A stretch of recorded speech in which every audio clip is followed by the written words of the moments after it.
So what we're going to do is we're going to start off with the vinaigrette dressing. Emulsifying. What you want to do at first is you want to put your dry ingredients, mustard, everything together with your balsamic vinegar. If you're going to make an abundance of it, you will want to use maybe like a hand whip, or not a hand whip, an electric whip. Okay. You can put it in your blender.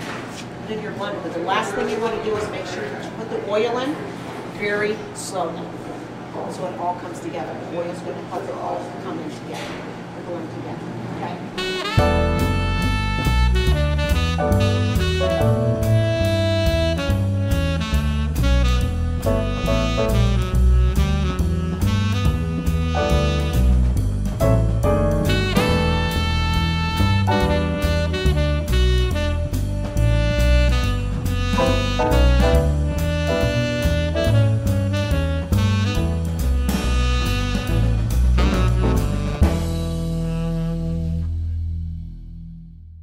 So everybody knows gnocchi by potatoes. Well, the thing with potatoes, they can be wet, they can be dry. You know, there's different seasons, and the potato warehouse, they store thousands of pounds of potatoes, so you don't know what you're going to get.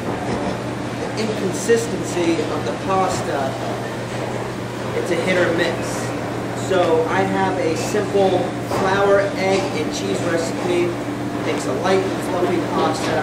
It's easy and it's pretty much fail-proof. So anybody can do it, okay?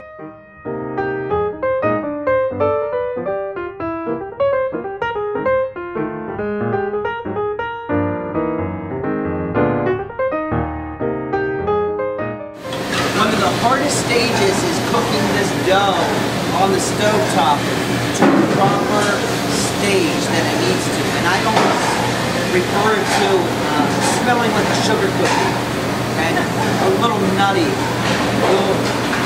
As you cook it, you'll get that aromatic scent of that cookie.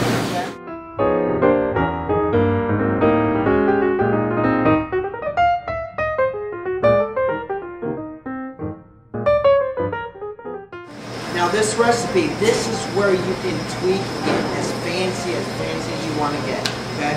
You can do half cup ham, half cup different cheese, 1 full cup of fully packed spinach.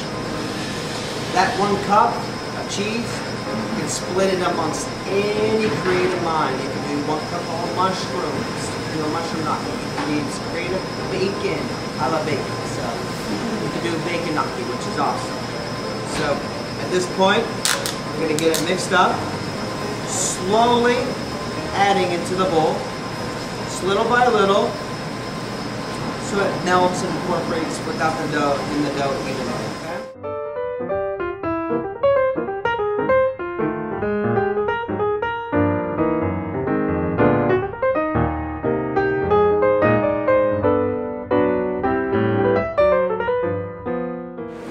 At this point right here, it's very workable, okay?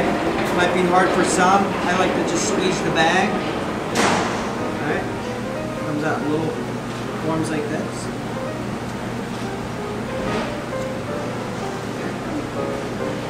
Just cut it off, do multiple rows.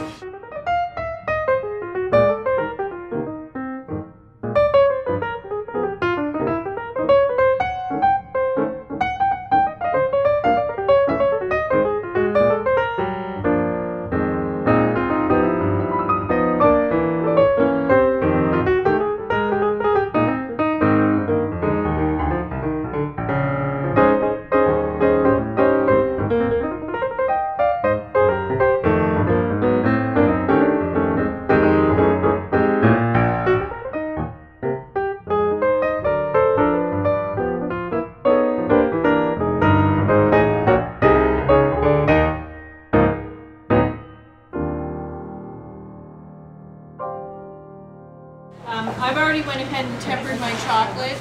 I have it sitting over top of a hot water bath right now. What does tempered mean?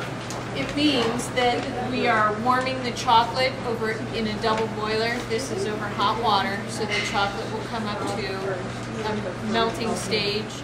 parchment paper is a baker's friend. You can, I'm not very artistic, but as it is heart awareness, Oh. you can do hearts. You just take your parchment paper, you use a pastry bag, cut off the tip, make any kind of design you want, follow it, and then let it set. You can set, with this chocolate, you can set at room temperature, set out. I put mine in the freezer so it'll set up faster. And then all different shapes. You can do anything you want to make an accent on your dessert. You can also make your own Reese's peanut butter cups. Oh. Uh-oh. All you have to do, yes, you can. They won't be exactly like that, but you can just take your little cups. I do it with my finger. It's so much easier. You can just go along here. It takes a little bit of time. It's a little messy, but then just put it in your molds. They'll set up. You can fill them up with whatever you want to put in them, and then it's just like a Reese's peanut butter cup. You can just peel it off and eat it.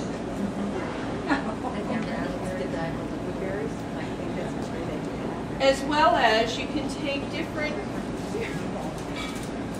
I drew a circle, and of course I did it with the pencil, then place the pencil side down so then you can see it. You can fill in your circle, put another piece of parchment paper over top of it, place it over a cup, let it set, and then you'll have a bowl.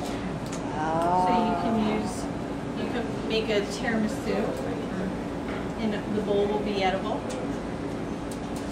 There's so many different things that you can do. I mean, you think it, you can make it.